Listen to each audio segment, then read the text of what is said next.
Hello दोस्तों, नमस्कार। स्वागत है आप सभी लोगों का आपके अपने YouTube channel exam study IQ पर।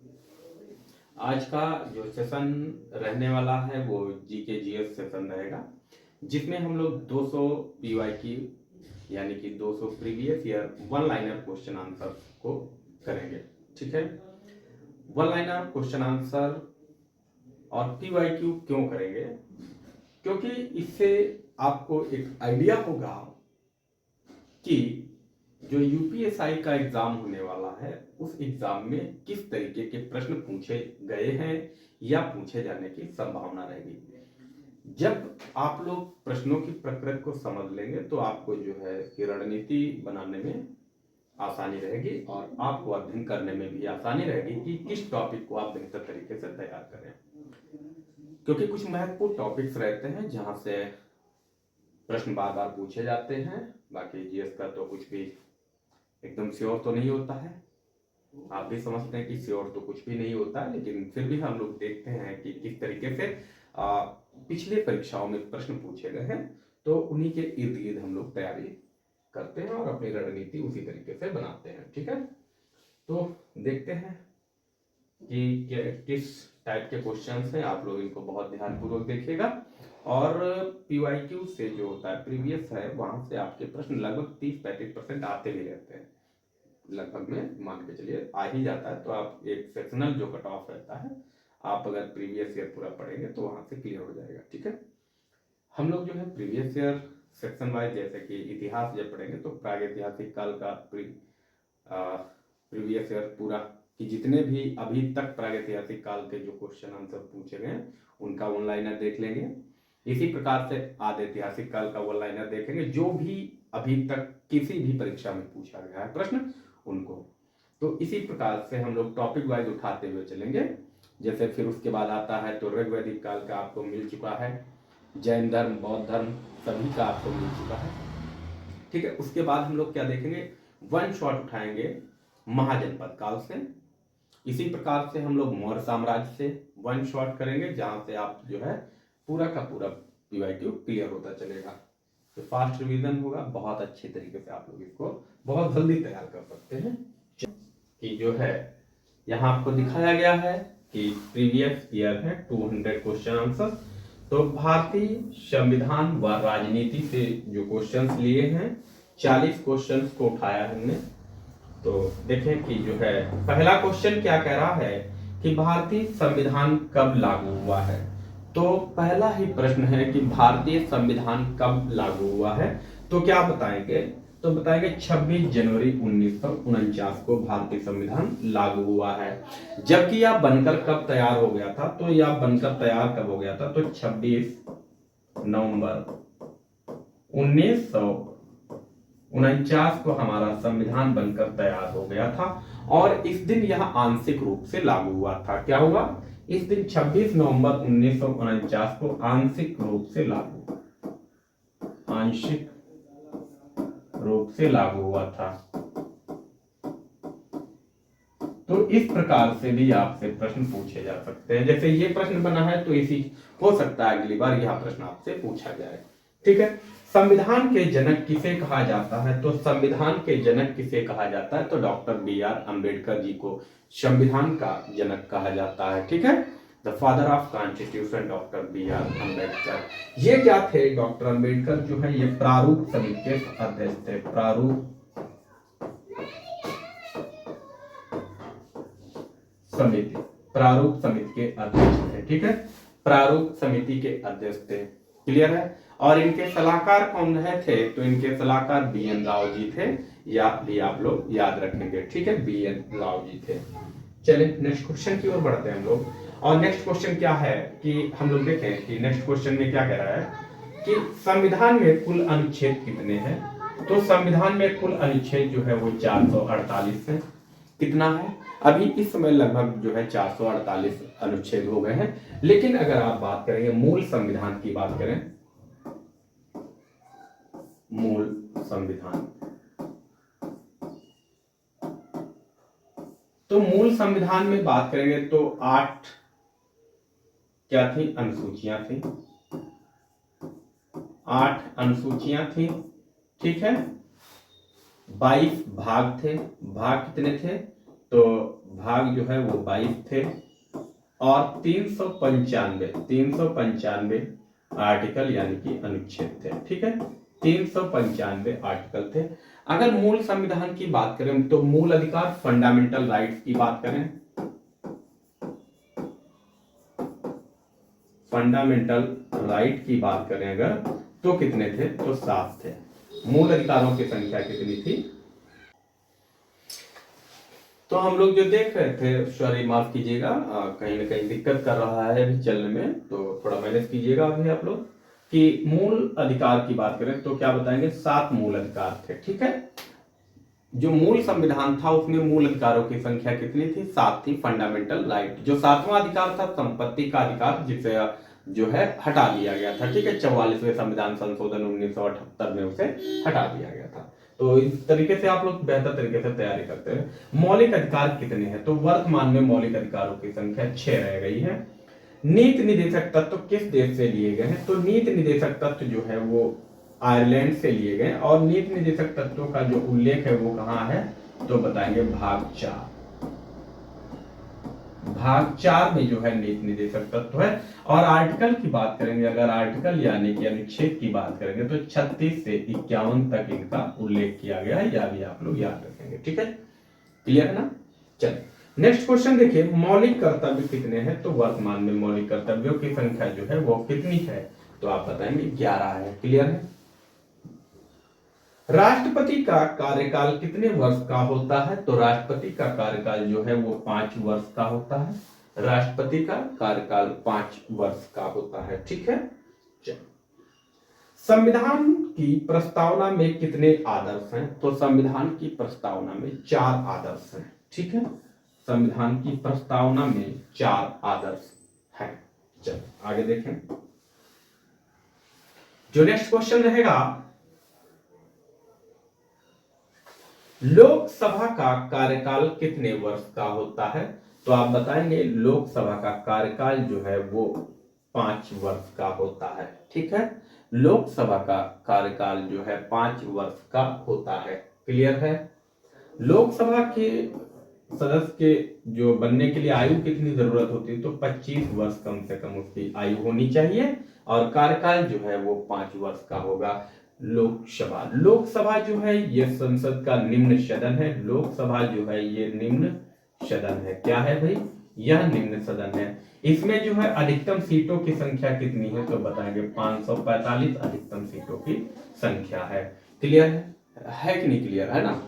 चल राज्यसभा स्थायी सदन है, सही है या गलत है? तो राज्यसभा जो है ये स्थायी सदन है, बिल्कुल सही है। और राज्यसभा क्या है? ये स्थायी सदन है। साथ ही साथ ये उच्च सदन भी कहा जाता है। क्या कहा जाता है? उच्च सदन कहा जाता है। उच्च सदन भी कहा जाता है। क्लियर है? राज्यसभा में सीटों की संख्या कितनी है? तो राज्यसभा में सीटों की संख्या 250 है। यह भी आप लोग याद रखेंगे। पहला राष्ट्रपति कौन था? तो पहला राष्ट्रपति किसे बनाया गया था? डॉक्टर राजेंद्र प्रसाद जी को पहला राष्ट्रपति बनाया गया था। पहले प्रधानमंत्री कौन थे? तो जवाहरलाल नेहरू जी थे। ये तो आप सभी लोगों को पता होगा। भारत का संविधान किस प्रकार का है? तो भारत का संविधान कैसा है? तो यह लिखित संविधान है। कैसा है भाई? लिखित संविधान है। क्लियर है ना? और इसको किसने लिखा है? तो क्या बताओगे आप? बताएंगे आप लोग कि किसने लिखा है। आप लोग कमेंट करके बताएं कि आप लोग भी थोड़ी मेहनत करते रहिए। आपको आता है तो बताएं, नहीं आता है तो आप कमेंट कीजिएगा। अगला प्रश्न जो है, संघीय व्यवस्था किस देश से ली गई है? तो संघीय व्यवस्था कहां से ली गई है? तो आप बताएंगे कि अमेरिका के संविधान से संघीय व्यवस्था ली गई है। अमेरिका के संविधान से और क्या लिया गया है? तो अमेरिका के संविधान से क्या लिया गया है? फंडामेंटल राइट, मूल अधिकार लिए गए हैं। क्या लिए गए मेरे दोस्त? तो बताएंगे मूल अधिकार भी जो है अमेरिका के संविधान से लिए गए हैं। संसद के कितने सदन हैं? तो संसद के क्या कितने सदन हैं? तो बताएंगे संसद के 2 सदन हैं, जिसको एक को कहते हैं लोकसभा और दूसरे को कहते हैं राज्यसभा। ठीक है, लोकसभा और राज्यसभा कहते हैं, तो 2 सदन होते हैं। भारत के वर्तमान मुख्य न्यायाधीश कौन है? तो ये क्वेश्चन अभी वाई चंद्रचूड़ जी जो है ये हट चुके हैं। नए न्यायमूर्ति कौन है ये आप कमेंट करके बताएंगे, ठीक है। अगला क्वेश्चन देखें, मौलिक अधिकार निलंबन का अनुच्छेद क्या है? तो मौलिक अधिकार निलंबन का जो अनुच्छेद है वो 359 है। कौन सा है? 359 है। क्यों? वैसे तो मूल अधिकारों का निलंबन नहीं किया जा सकता है, लेकिन आकस्मिकताओं के समय में मूल अधिकारों का निलंबन कर दिया जाता है। और ये आकस्मिकताएं क्या होती हैं? जब राष्ट्रीय आपात जैसे स्थिति उत्पन्न होती है तो उसमें मूल अधिकारों को जो है निलंबित कर दिया जाता है। लेकिन कुछ मूल अधिकार जो हैं वो हमेशा बने रहते हैं, वे कभी निलंबित नहीं होते हैं। राष्ट्रीय आपात का अनुच्छेद कितना है? तो राष्ट्रीय आपात का अनुच्छेद 352 है। क्या है? तो 352 है। आपात उपबंध जो है वो आपात जो है कितने प्रकार के होते हैं? तो आप बताएंगे 3 प्रकार के आपात होते हैं, जैसे कि राष्ट्रीय आपात, राष्ट्रपति शासन और वित्तीय आपात। आपसे अगर पूछा जाए कि अब तक भारत में वित्तीय आपात कितनी बार लगाया जा चुका है, तो आप क्या बताएंगे कि भारत में अभी तक वित्तीय आपात एक बार भी नहीं लगा है। राष्ट्रीय आपात कितनी बार लगा है? तो बताना है कि राष्ट्रीय आपात अब तक 3 बार लगाया जा चुका है। चलिए अगला क्वेश्चन देखें कि राज्य आपातकाल का अनुच्छेद क्या है? अर्थात ये 356 है, जिसे हम लोग कहते हैं राष्ट्रपति शासन। क्या कहते हैं भाई? तो ये जो है राष्ट्रपति शासन है। तो जो राज्य आपातकाल देखें कि राज्य आपातकाल का अनुच्छेद कितना है, तो बताएंगे 356, जिसे हम लोग कहते हैं राष्ट्रपति शासन। क्या कहेंगे? राष्ट्रपति शासन कहेंगे, राष्ट्रपति शासन कहेंगे, ठीक है। 356 में कहा गया। वही राष्ट्रीय वित्तीय आपात की बात करेंगे तो वित्तीय आपात की बात करेंगे तो अनुच्छेद 360 हो जाएगा। क्लियर है? चलिए आइए नेक्स्ट क्वेश्चन देखें कि यहाँ पर दिया भी है कि वित्तीय आपात अनुच्छेद है तो 360 है। चुनाव आयोग कितने सदस्यों का होता है? तो चुनाव आयोग जो है वो 3 सदस्यों का होता है, ठीक है। राष्ट्रपति का चुनाव कौन करता है? तो राष्ट्रपति का चुनाव जो होता है वो निर्वाचक मंडल द्वारा होता है। किसके द्वारा होता है? तो बताएंगे निर्वाचक मंडल के द्वारा होता है। अगला प्रश्न जो है, संविधान सभा के अध्यक्ष कौन थे? तो संविधान सभा के अध्यक्ष डॉक्टर राजेंद्र प्रसाद जी थे, ठीक। उपराष्ट्रपति का चुनाव कौन करता है? तो उपराष्ट्रपति का चुनाव संसद करती है, संसद के द्वारा उपराष्ट्रपति का चुनाव किया जाता है। नेक्स्ट क्वेश्चन देखते हैं। नेक्स्ट क्वेश्चन देखें कि जो है भारत का पहला आम चुनाव कब हुआ? तो भारत का जो पहला आम चुनाव हुआ है वो 1951-52 में हुआ था, ठीक है।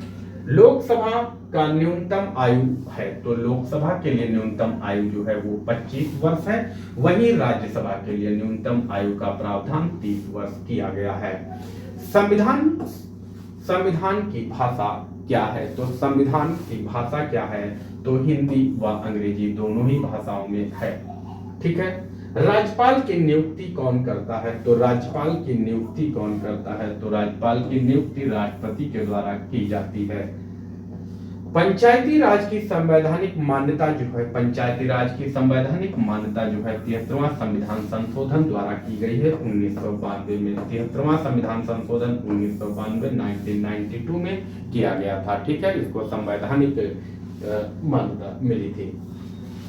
चलिए नेक्स्ट क्वेश्चन देखें। नगर निकाय जो है, नगर निकाय तो ये 74वां संविधान संशोधन 1993 में हुआ था। राष्ट्रीय ध्वज की डिजाइन, राष्ट्रीय जो ध्वज है उसका डिजाइन किसने तैयार किया है? तो क्या बताएंगे? राष्ट्रीय ध्वज का डिजाइन जो तैयार किया है पिंगल वेंकैया नायडू, पिंगल वेंकैया नायडू जी ने इसको तैयार किया है। इसका रेशियो क्या होता है? तो 3/2 इसका रेशियो होता है। किसका? राष्ट्रीय ध्वज को। अगर ये पूछा जाए राष्ट्रीय ध्वज को कब अपनाया गया था तो क्या बताएंगे? 22 जुलाई 1947 को राष्ट्रीय ध्वज को अपनाया गया था। या भी आप लोग याद रखेंगे, ठीक है। चलिए आइए नेक्स्ट क्वेश्चन देखिए। भारत का राष्ट्रीय चिन्ह क्या है? तो भारत का जो राष्ट्रीय चिन्ह है वो क्या है? तो आप क्या बताओगे कि अशोक स्तंभ है, ठीक है। अशोक स्तंभ है। अशोक स्तंभ कहां से लिया गया है? तो ये जो अशोक की लाट जो है वो कहाँ से लिया गया है, तो बताएंगे सारनाथ से लिया गया है, ठीक है ना। अशोक स्तंभ जो है वो सारनाथ में है, वहीं से इसको लिया गया है। न्यायपालिका की स्वतंत्रता, तो ये न्यायपालिका जो स्वतंत्र है ये ऐसा किसमें वर्णन है, तो आप कहेंगे कि न्यायपालिका की स्वतंत्रता जो है वो संविधान में निहित है, ठीक है। चल अगला क्वेश्चन देखिए आप लोग कि लोकसभा अध्यक्ष कौन है, तो ओम बिड़ला जी हैं। राष्ट्रपति अध्यादेश जारी करता है, तो राष्ट्रपति जो अध्यादेश जारी करते हैं उसका जो आर्टिकल होगा वो आर्टिकल 123 होगा, ठीक है। 123 आर्टिकल के द्वारा जो है राष्ट्रपति अध्यादेश जारी करते हैं। अगर राज्यपाल की बात की जाए, राज्यपाल, तो राज्यपाल जो है वो अध्यादेश किसके द्वारा जारी करते हैं, तो वो किसके द्वारा जारी करते हैं, तो वो आर्टिकल 213 होता है, आर्टिकल 213 होता है, ये भी आप लोग ध्यान रखेंगे, ठीक है। राष्ट्रपति का अध्यादेश 123, राज्यपाल का अध्यादेश 213, क्लियर है कि नहीं है। चलिए आगे बढ़े। अगला क्वेश्चन देखें, नीति निदेशक तत्व का उल्लेख कहाँ है, तो आप बताएंगे भाग 4 में है। आर्टिकल क्या है, तो अनुच्छेद 36 से 51 तक इनका उल्लेख किया गया है। मौलिक अधिकार कहाँ पर वर्णित है, तो मौलिक अधिकारों का उल्लेख संविधान के भाग 3 में किया गया है और इनके लिए जो आर्टिकल है वो कहाँ से है, तो बताएंगे 12 से 35 तक आर्टिकल यहाँ जो है दिया गया है, किससे, मूल अधिकारों से संबंधित है। क्लियर है कि नहीं। उम्मीद कर रहे हैं कि आप लोग बहुत ही बेहतर तरीके से समझ रहे होंगे। आप लोग प्रश्नों को देखते रहें और इसके जितने भी इससे रिलेटेड क्वेश्चंस हैं आप उनको तैयार जरूर कीजिएगा। और बाकी आप इस YouTube चैनल को सब्सक्राइब कीजिए। आपको जो जीएस का जो महत्वपूर्ण कंटेंट होगा वो आपको हम वन लाइनर फॉर्म में प्रोवाइड कराते रहेंगे, जिससे आपका टाइम वेस्ट नहीं होगा और बेहतर कंटेंट मिलता रहेगा, ठीक है। इससे आप जो है जो ऑब्जेक्टिव टाइप के जो क्वेश्चंस हैं वो आप बेहतर तरीके से सही कर पाएंगे, क्योंकि अब इतना ज्यादा समय नहीं है कि आप डिस्क्रिप्टिव पढ़ें, तो वन लाइनर और साथ ही साथ आप जो है अपने आप डिस्क्रिप्टिव पढ़ते रहें। चलिए, मौलिक कर्तव्य, तो मौलिक कर्तव्यों का उल्लेख जो है वो भाग 4 में किया गया है। अगर मौलिक कर्तव्य की बात करें तो आर्टिकल जो होगा वो 51A हो जाएगा, ठीक है, 51A हो जाएगा। क्लियर है कि नहीं है। संविधान सभा का गठन कब हुआ था, तो संविधान सभा का गठन 1946 में हुई थी। संविधान सभा की पहली बैठक, ठीक, पहली बैठक 9 दिसंबर को हुई। कब हुई थी, 9 दिसंबर को हुई थी, 9 दिसंबर 1946 को। और इस समय जो है 9 दिसंबर 1946 को अस्थायी अध्यक्ष बनाए गए थे। 9 दिसंबर 1946 अस्थायी अध्यक्ष। अगला क्वेश्चन देखें कि संविधान सभा का गठन कब हुआ था, तो संविधान सभा का गठन 1946 ईस्वी में हुआ था। संविधान सभा की पहली बैठक जो है, क्या बताएंगे मेरे दोस्त, पहली बैठक, तो संविधान सभा की पहली बैठक कब हुई थी, तो 9 दिसंबर 1946 में हुई थी। इस समय जो है अस्थायी अध्यक्ष बनाए गए थे, अस्थायी अध्यक्ष कौन थे मेरे दोस्त, तो क्या बताओगे, अस्थायी अध्यक्ष जो है सच्चिदानंद सिन्हा बनाए गए थे, सच्चिदानंद सिन्हा, ठीक है, सच्चिदानंद सिन्हा। और जो दूसरी बैठक हुई थी, दूसरी बैठक ध्यान से देखिएगा आप लोग, दूसरी बैठक की बात करेंगे तो दूसरी बैठक कब हुई थी, 11 दिसंबर 1946 में हुई थी। और इसमें जो है स्थायी अध्यक्ष बनाए गए थे, और कौन बनाए गए थे, तो आप बताएंगे राजेंद्र प्रसाद जी बनाए गए थे, राजेंद्र प्रसाद, ठीक है, राजेंद्र प्रसाद जी बनाए गए थे। तो ये दोनों पॉइंट आप लोग याद रखेंगे, ठीक है। अगला जो है अब हम लोग देखेंगे इतिहास के क्वेश्चंस देखेंगे, 41 से 80 तक क्वेश्चंस देखेंगे। इसको आप लोग चाहे तो आप फोटो खींच लें, स्क्रीनशॉट ले लें, ठीक है। चलिए, सिंधु घाटी सभ्यता की खोज तो बताएंगे सिंधु घाटी सभ्यता की खोज 1921 ईस्वी में हुई थी। और किसने की थी, तो सिंधु घाटी सभ्यता की खोज दयाराम साहनी ने की थी 1921 में। क्लियर है कि नहीं। या जो है सिंधु घाटी सभ्यता का खोजा गया पहला स्थल था दयाराम साहनी जी द्वारा, ठीक है। हड़प्पा की खोज कब हुई थी, तो हड़प्पा की खोज जो है वो क्या, दयाराम साहनी 1921 में ही हुई थी, ठीक है। चलिए आइए अगला जो क्वेश्चन देखें, मोहनजोदड़ो की खोज किसने की? तो मोहनजोदड़ो की खोज राखलदास बनर्जी यानी कि आर.डी. बनर्जी जी ने की थी। और कब की थी? तो 1922 ईस्वी में की थी। ये भी आप लोग याद रखेंगे। अब आप देखें, प्रश्न पूछा गया है कि वेदों की संख्या क्या है। ये प्रश्न सभी पीछे प्रश्न जो है परीक्षाओं में पूछे गए हैं, तो आप लोग इनको पढ़ते रहें। वेदों की संख्या कितनी थी? तो वेदों की संख्या 4 थी। कितनी थी?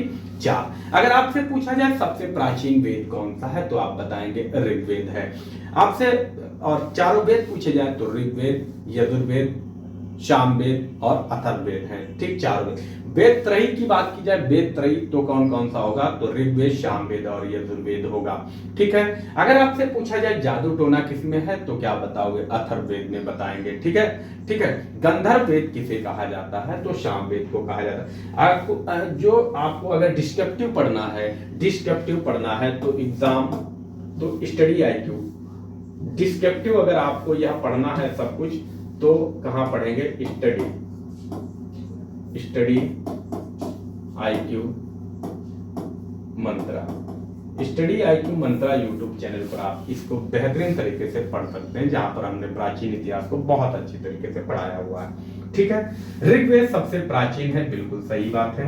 बौद्ध धर्म के संस्थापक कौन है? तो आप बताएंगे बौद्ध धर्म के संस्थापक गौतम बुद्ध हैं। गौतम बुद्ध का जन्म कब हुआ? 563 ईसा पूर्व में हुआ। कहां हुआ? तो बताएंगे लुम्बिनी वन में हुआ है। अगला क्वेश्चन, जैन धर्म के 24वें तीर्थंकर कौन है? तो बताएंगे महावीर स्वामी। महावीर स्वामी का जन्म कब हुआ? तो बताएंगे 599 ईसा पूर्व हुआ। कहां हुआ? कुंडग्राम वैशाली में हुआ है। अगर आपसे ये पूछा जाए महावीर स्वामी जो है जैन धर्म के वास्तविक संस्थापक कौन है, तब भी आप बताएंगे महावीर स्वामी है। महावीर स्वामी का बचपन का नाम क्या था? तो वर्धमान था। इन्होंने एक 5वां महाव्रत जोड़ा था। या ये पूछा जाए जैन धर्म में 5वां महाव्रत किसने जोड़ा था, तो क्या बताएंगे? महावीर स्वामी। कौन सा? तो ब्रह्मचर्य। ठीक, क्लियर है कि नहीं? चल, बुद्ध को ज्ञान की प्राप्ति कहां हुई थी? कहां? तो बुद्ध को ज्ञान की प्राप्ति जो है बोध गया में हुई थी। किस नदी के किनारे? निरंजना नदी के किनारे। किस पेड़ के नीचे? तो बताएंगे पीपल पेड़ के नीचे। ठीक है, बोध गया। इन्होंने पहला उपदेश कहां दिया? तो क्या बताओगे? सारनाथ में। सबसे ज्यादा उपदेश इन्होंने कहां दिए? तो बताएंगे श्रावस्ती में। क्लियर है। अशोक किस वंश का संस्थापक था? तो अशोक जो है वो मौर्य वंश का था। हालांकि अशोक जो है मौर्य वंश अशोक जो है मौर्य वंश का था। मौर्य वंश के संस्थापक कौन थे? तो बताएंगे चंद्रगुप्त मौर्य। किसकी हत्या करके इन्होंने जो है मौर्य वंश की स्थापना की थी? तो बताएंगे घनानंद की इन्होंने हत्या की थी। उसके बाद जो है मौर्य वंश की स्थापना की थी। घनानंद जो है नंद वंश का शासक था। ठीक है। मौर्य साम्राज्य की राजधानी क्या थी? तो पाटलिपुत्र थी, जिसे वर्तमान में पटना कहते हैं, जो कि बिहार में है। ठीक है ना। चल आइए अगला क्वेश्चन देखें, गुप्त वंश का संस्थापक कौन है? तो गुप्त वंश का संस्थापक श्रीगुप्त है। स्वर्ण युग किसे कहा जाता है? तो स्वर्ण युग गुप्त काल को ही स्वर्ण युग कहा जाता है। पानीपत का प्रथम युद्ध कब हुआ? तो पानीपत का प्रथम युद्ध कब हुआ मेरे दोस्तों? बताएंगे 21 अप्रैल 1526। अब ये डेट आप याद रखेंगे, क्योंकि डेट ही पूछी जाती है। 1526 दुनिया भर को ने रट लिया है। 21 अप्रैल 1526 में किसके साथ हुआ था? तो बाबर एवं इब्राहिम लोदी के साथ। लोदी वंश का अंतिम शासक इब्राहिम लोदी के साथ हुआ। और तभी जो है जो लोदी वंश दिल्ली सल्तनत का अंतिम शासक था। ठीक है। उसके बाद जो है यहाँ पर मुगल वंश की स्थापना होती। भारत में मुगल वंश का संस्थापक कौन है? तो बताएंगे बाबर। बाबर था कहाँ का? तो बताएंगे या फरगना का शासक था। ठीक है ना, फरगना का शासक था। आई होप आप लोग बहुत अच्छी तरीके से समझ पा रहे होंगे। बाकी आप लोग जैसा भी आप लोग फील कर रहे हैं, आप लोग कमेंट करके जरूर बताएं हमें। चलिए, बाबर ने किसे हराया था? तो इब्राहिम लोदी को हराया था। आइए देखते हैं अकबर का शासनकाल क्या रहा है। तो अकबर का शासनकाल 1556 ईस्वी से 1605 ईस्वी तक रहा है। अकबर के शासन जो पानीपत का द्वितीय युद्ध हुआ था, वो अकबर के शासनकाल में ही हुआ था 1556 ईस्वी में। ठीक है, 1556 ईस्वी पानीपत का द्वितीय युद्ध किसके किसके बीच में हुआ था? आप लोग कमेंट करके बताएं। ताजमहल किसने बनवाया था? तो ताजमहल के जो ताजमहल बनवाया था वो किसने बनवाया था? शाहजहां ने बनवाया था। किसकी याद में बनवाया था? अपनी पत्नी की याद में बनवाया था। पत्नी का नाम क्या था? मुमताज महल। ठीक है, मरने के बाद बनवाया था, ध्यान रखियो। सन 1857 की क्रांति, जो सन 1857 की क्रांति को क्या कहा गया? प्रथम स्वतंत्रता संग्राम कहा गया। वैसे इसे सैनिक विद्रोह की संज्ञा दी जाती है, लेकिन यह प्रथम स्वतंत्रता संग्राम है। किसने कहा है मेरे दोस्तों? तो ये कहा है वीडी सावरकर जी ने। किसने कहा है? वीडी सावरकर ने कहा है, यह जो है प्रथम स्वतंत्रता संग्राम है, वीडी सावरकर। क्लियर करिए, बैठ जाओ बैठ जाओ बैठ जाओ, आ जाओ। टैबलेट चाहिए? ये लो।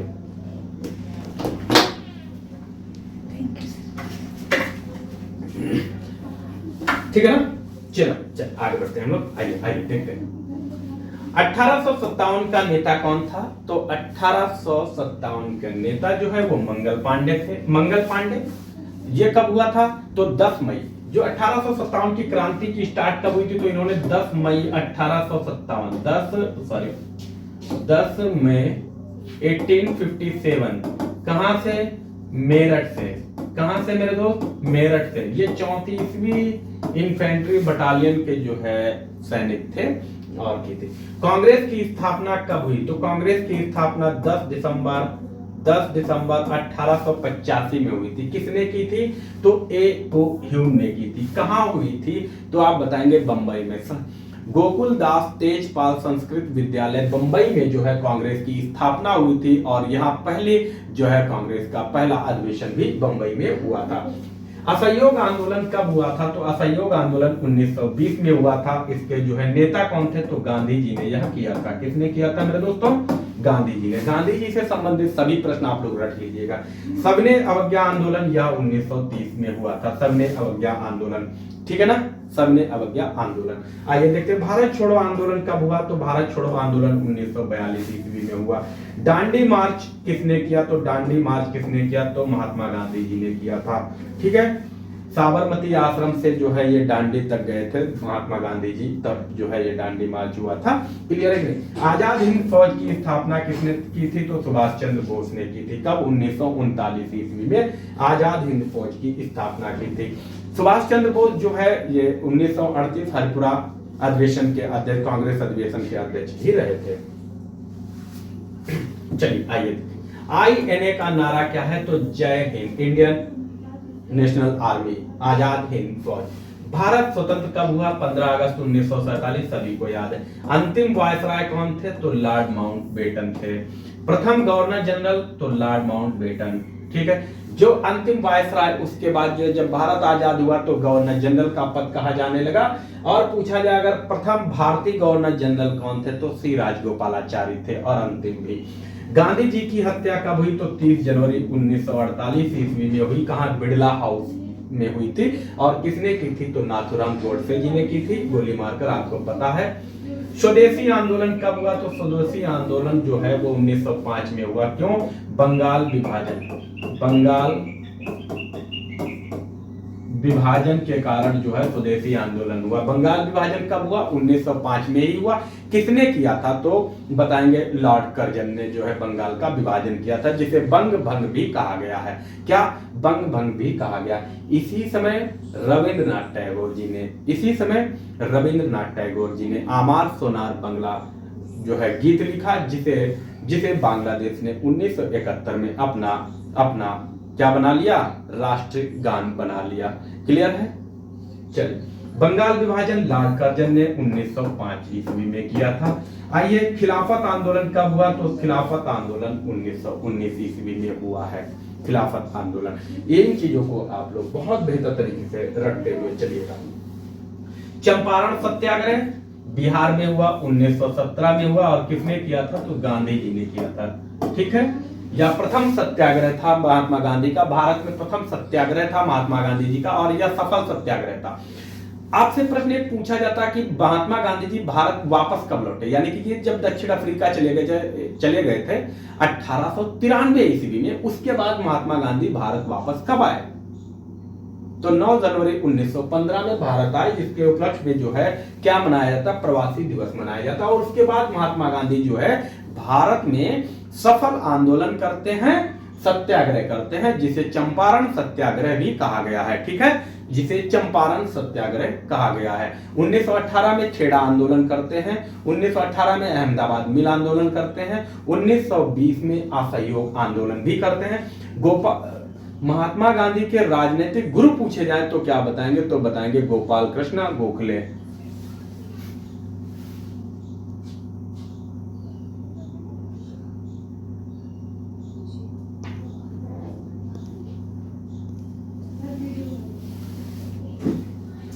ठीक है, क्लियर है कि नहीं। खेड़ा आंदोलन 1918, जलियांवाला बाग हत्याकांड 1919, जलियांवाला बाग हत्याकांड 1919 कब हुआ, 13 अप्रैल 1919। कहां हुआ, तो बताएंगे अमृतसर। कहां हुआ मेरे दोस्त, तो बताएंगे अमृतसर। अमृतसर कहां पड़ता है, पंजाब में, जहां पर जनरल डायर ने गोली चलाने का आदेश दिया था। और यह भीड़ क्यों इकट्ठा हुई थी जलियांवाला बाग में, तो जो डॉक्टर सतपाल थे, ठीक है, और सैफुद्दीन किचलू, इनकी जो गिरफ्तारी हो गई थी, उसी के विरोध में जलियांवाला बाग में शांतिपूर्वक प्रदर्शन किया जा रहा था। लेकिन जनरल डायर ने यहाँ गोली चलवा दी, जिससे जो है नरसंहार हुआ। ठीक है, इसी के एवज में लंदन में जाकर उधम सिंह जी ने 1940 में, कब, उधम सिंह ने 1940 में लंदन में जनरल डायर को गोली मार के हत्या कर दी और बदला ले लिया। ठीक है, चलिए साइमन कमीशन 1927 भारत में आया और साइमन कमीशन गो बैक के नारे लगाए गए। इसके विरोध में प्रदर्शन हुआ। क्यों, क्योंकि साइमन कमीशन के सभी 7 सदस्य अंग्रेज थे, इसलिए साइमन कमीशन के विरोध में किस राजनेता की हत्या हो गई, तो बताएंगे क्या, लाला लाजपत राय को जो है लाठियों से पीटा गया, जिसके कारण उनकी मृत्यु हो गई थी। पूर्ण स्वराज की मांग कब हुई, तो पूर्ण स्वराज की मांग 1929 में हुई। लखनऊ पैक्ट 1916, लखनऊ समझौता, ठीक है, लखनऊ पैक्ट 1916, ठीक है। कांग्रेस का लखनऊ अधिवेशन 1916 में, ठीक है ना। इसके अध्यक्ष कौन थे, अंबिका चरण मजूमदार। चलिए आगे देखिए, भारत रत्न जो है भारत का सर्वोच्च नागरिक सम्मान है। आइए आगे देखते हैं भूगोल। चलिए इसको यहीं से समाप्त करते हैं, ठीक है, ओके। बाकी हम लोग आगे नेक्स्ट वीडियो में इसको कवर कर लेंगे। तब तक जो है आप लोग इसका अध्ययन कीजिए। नेक्स्ट वीडियो बहुत जल्द आपको हम देते हैं, ठीक है। बाकी आप लोग अपना कमेंट करके बताइए कि कैसा लग रहा है सेशन, कैसे आपको मिला, कंटेंट आपको कैसा मिल रहा है। बाकी आपको इसी तरीके से कंटेंट आपको बहुत बेहतर तरीके से मिलता रहेगा। आप लोग जो है इसको देखिएगा, चैनल सब्सक्राइब कीजिए, तैयारी बहुत अच्छी आपकी रहेगी। Okay, thank you.